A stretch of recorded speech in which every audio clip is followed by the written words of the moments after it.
Olá, acompanhe agora o Jornal Panorama, que traz as informações sobre os trabalhos da Assembleia Legislativa. E esses são os nossos destaques de hoje. Covid-19, parlamentares pedem medidas mais restritivas e vacinas para a população. Deputados protestam contra ameaças feitas por traficantes às equipes de televisão.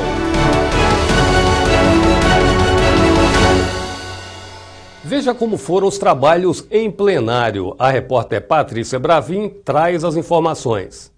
A pandemia da Covid pautou novamente os debates na segunda sessão ordinária da semana. Deputados pediram medidas mais restritivas para que o Espírito Santo não chegue ao ponto crítico de falta de leitos de UTI. Nós estamos pagando agora o preço da irresponsabilidade, sobretudo no final do ano, nas festas de Ano Novo e durante o verão. Hoje eu ouvi um especialista dizendo que talvez março seja o mês mais triste da história do Brasil. E isso não está descartado. Então, assim, a população, e isso é notório, a gente vê às vezes isso no dia a dia, como a população relaxou em relação aos métodos de cuidados que a gente deveria ter. E agora, mais do que nunca, porque não existe outra solução. Ou a gente torna todos esses métodos rigorosos, ou é daqui para uma coisa muito pior, e não está descartado que o Espírito Santo venha passar o que os outros estados estão passando também. A deputada Irine Lopes repercutiu a pauta de reivindicações do Conselho Nacional de Secretários Estaduais da Saúde. Aqui comigo eu tenho a carta que foi escrita e distribuída pela CONAS. A CONAS nada mais, nada menos é o Conselho Nacional de Secretários Estaduais de Saúde, que no seu debate, a partir da ciência, a partir do conhecimento, a partir de estatísticas, a partir de pesquisas, chamam a atenção das autoridades brasileiras sobre a gravidade do quadro, especialmente nos meses de março e abril. Nos preparemos, a partir das orientações dos secretários de saúde, para sobrevivermos com as nossas famílias, especialmente nos meses de março e abril. Temos certeza que o governador Renato Casagrande não virará as costas a isso tudo que está posto aqui, pois disso depende a vida dos capixabas. Deputados também denunciaram ataques com ameaças e tiros contra equipes de TV da Rede Gazeta e Rede Tribuna, em cobertura nesta terça-feira sobre a ação de traficantes que impediam a circulação de ônibus na Serra.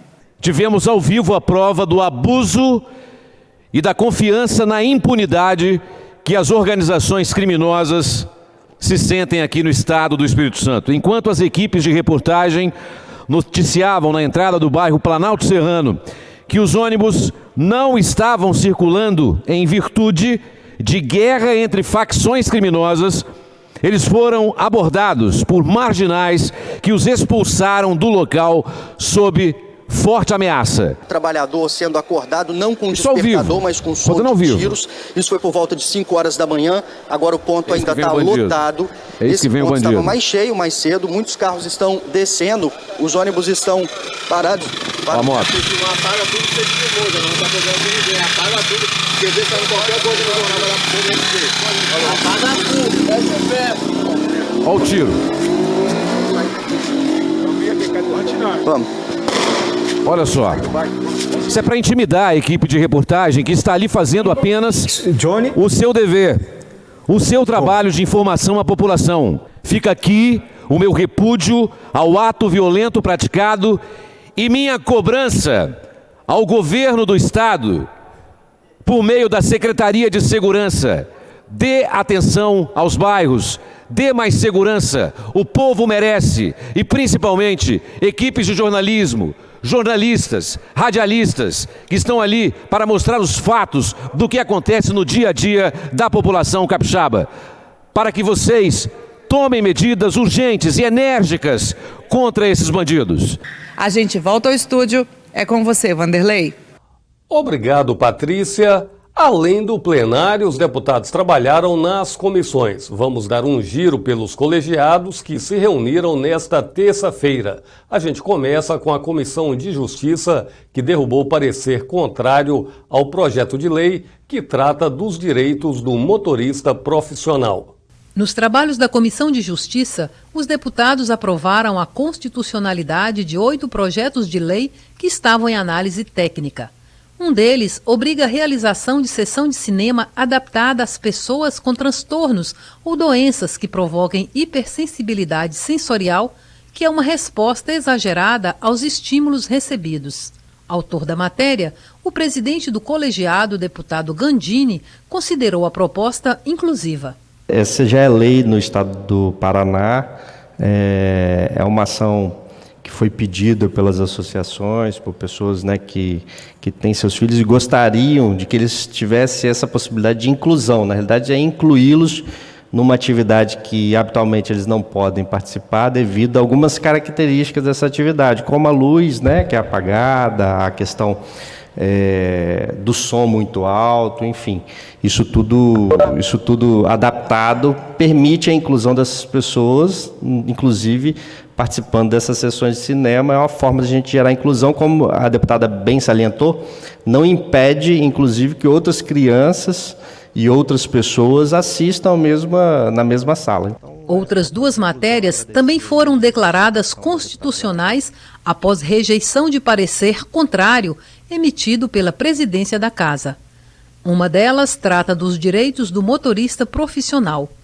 A relatoria foi feita pela deputada Janete de Sá, que julgou necessário manter a tramitação da matéria para que o debate seja mais amplo. Eu vou estar opinando pela constitucionalidade para garantir que essa matéria seja discutida, apesar de entender que tem legislação federal que regulamenta o caso, mas nada nos impede de estarmos traçando alguma legislação estadual no que se refere à questão do motorista do transporte coletivo. Por isso que eu vou estar opinando nesse sentido, para que essa matéria possa ser debatida em plenário nas outras comissões, inclusive na comissão de mérito. O Colegiado de Saúde também fez apelo aos governantes e à população para tomarem medidas duras no combate à pandemia do novo coronavírus. O endurecimento das regras para o enfrentamento de uma nova onda da pandemia do novo coronavírus foi o foco do debate na reunião virtual da Comissão de Saúde, realizada nesta terça-feira. O vice-presidente do colegiado, deputado Dr. Emílio Mameri, fez um apelo para que as ações de combate à disseminação do vírus sejam intensificadas. Falar da importância de nós estarmos muito próximos da Secretaria de Saúde, nesse momento muito crítico. Existe uma perspectiva de dias sombrios, mais sombrios do que os que nós já estamos vivendo no momento, em torno da pandemia do coronavírus, naturalmente com a doença Covid. Então é um momento que a gente precisa intensificar as ações e muitas vezes as ações não são ações populares, são ações, por outro lado, impopulares e que infelizmente a nossa população não entende que não tem nada que paga uma vida que pode ser prevenida. E problemas todos estão tendo com essa pandemia, mas nós precisamos ser ativos, tomar medidas corretas para que a gente não tenha um colapso do nosso sistema de saúde e que não passemos pelas mesmas situações que outros estados estão passando. O deputado Luciano Machado também reforçou o apelo para o endurecimento das regras de convívio social. Quando você cria regras endurecedoras para que as pessoas possam estar aí participando de aglomerações, ou quando você libera. Então, os críticos, eles querem criticar de uma forma ou de outra.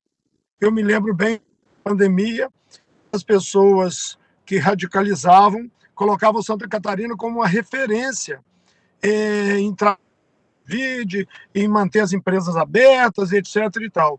Hoje ele não tem leitos, o Espírito Santo teve que abrir portas essa semana para receber os nossos irmãos catarinenses. Isso mostra que, muitas vezes, isso é como um pai com o filho. Quando o pai dá tudo que o filho quer na hora que ele quer, daqui a pouquinho o filho não vai saber nem agradecer mais pelas coisas que está recebendo.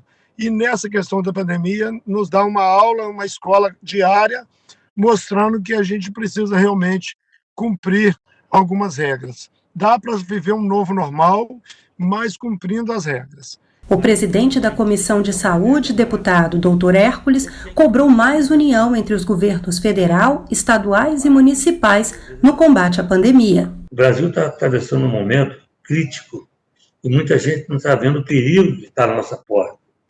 E é preciso que haja união do governo federal com os governos estaduais e os municípios também. Não é possível, nem o governo federal sabe tudo, tem todo o poder, nem os estaduais, muito menos os municipais. É o momento de todos se unirem numa batalha. Nós estamos lutando com um inimigo que nós estamos aprendendo. Olha só, nós estamos aprendendo. Cada dia que passa, surge uma cepa nova, surge uma medicação que será que que é eficaz, será que não é? Então, na verdade, ao invés de crítica, de bater um no outro, a gente tem que somar nesse momento para ver se a gente diminui o sofrimento da população. Deixa a vaidade para lá, eu que fiz isso, eu que faço, nada. Nós só podemos fazer junto. Não adianta pensar que um é melhor do que o outro. Nesse momento, nós estamos lutando com um inimigo invisível, desconhecido, que nós estamos trocando o pneu do carro, o carro em movimento. Então, essa é a verdade que nós temos que botar isso na cabeça. Durante os trabalhos, o colegiado também aprovou a agenda de debates para as próximas reuniões. E durante a reunião do Colegiado de Agricultura, a representante do Executivo Federal traçou um raio-x das atividades do Ministério no Estado. Em sua primeira reunião ordinária do ano, a Comissão de Agricultura recebeu o superintendente do MAPA, o Ministério da Agricultura, Pecuária e Abastecimento, no Espírito Santo. Aureliano Nogueira da Costa apresentou ao colegiado todos os programas do Ministério que são executados no Estado. O superintendente deu destaque à inclusão do Espírito Santo no Plano de Ação para o Nordeste, o Agro-Nordeste. O programa está sob a responsabilidade do Ministério e tem como objetivo apoiar cadeias produtivas de relevância no Nordeste do Brasil e região norte de Minas e do Espírito Santo. O Agro-Nordeste tem prazo de execução de 6 anos e investimento total de 270 milhões de dólares, o que equivale a aproximadamente R$1,5 bilhão de reais. Fortalece principalmente as cadeias produtivas que foram consideradas prioritárias nesse primeiro momento, que é a cadeia produtiva do café conilon e da pimenta do reino e pimenta rosa. Então, com isso, você vai fortalecer a cadeia produtiva na sua total amplitude, que é desde a formação, desde os insumos, produção de mudas, capacitação, treinamento, uso da tecnologia, a inovação, a sustentabilidade, agregação de valor ao produto por meio de boas práticas, a comercialização, registro, certificação e exportação. Então, quando você trabalha a cadeia produtiva no todo, você agrega muito mais valor e você consegue resultados mais expressivos, porque o foco do Agro-Nordeste é no fator de mudança, onde nós estamos, onde queremos chegar, e a gente privilegia principalmente o fortalecimento das atividades e boas práticas do agricultor familiar. O superintendente do Ministério apresentou outras ações também de responsabilidade da pasta, como a supervisão de importações e exportações, programas voltados para a saúde animal, além de políticas destinadas à agricultura familiar. Todas essas cadeias elas precisam de atenção, desde os insumos agrícolas, desde a qualidade do material produzido para garantir que você está levando ao consumidor um material com segurança e desde a prevenção para que não entre pragas e doenças no estado e no país que não são presentes no estado. Isso é o que a gente chama de quarentena, que pode causar um dano muito grande em todas as cadeias produtivas, tanto de origem vegetal quanto de origem animal. Então é essa complexidade que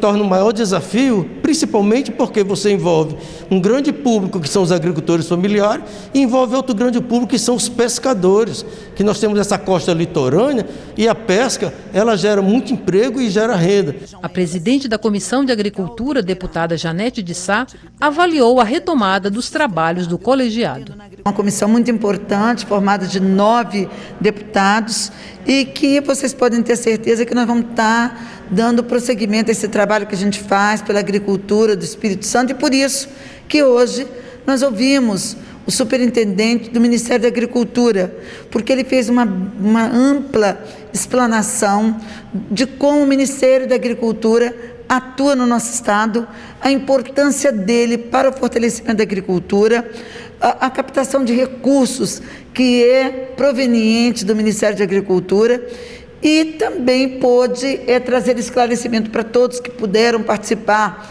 e que nos assistiram, dos mecanismos que podem ser utilizados para que o Ministério da Agricultura seja acionado e venha ajudar e fortalecer o setor da agricultura, da pecuária, da piscicultura e da pesca em nosso estado. Colegiado de Cidadania reúne ativistas de direitos humanos e agentes públicos e discutem problemas sociais.